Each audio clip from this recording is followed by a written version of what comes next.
enga tingi ivari via tingi min thiri ko seka irele to ka ken ther choka engi ti pare reng baru ma mien luin engen tia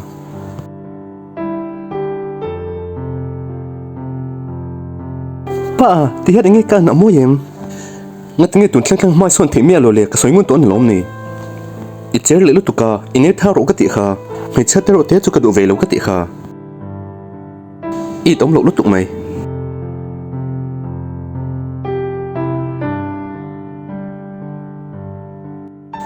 pa tong nai chu chang han kan pan he chiang dun rang sin kan in kar ri zau em em ange chan po chu ka thiam chong lo ma se kala ka te lunga lo nai ni chuan tlang takin min shla ka do ni kareru dik tak soi turin min ti ti na mi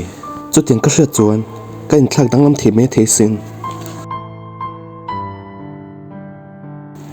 zeb lo soi chuan idna chi ka nei to hlal lo chu wang ane nu panun po ka hmanpui du to lo che mana ke bil nul hui kha fa pakhat chu nei to chu tiang in fa pakhat po nei ma se lo le du se chu lom takin kapom nge yang ani chu sex a zei miawa ba ka mi patam tang thloi chuna anu chan te poi shalo wa me sex an zei wang mole nang chu chu tiang in velowa kam hangai lo chu ka ti lo ma se sex man boi chak na chahi ka nei thlot lo wa ne alo ni mo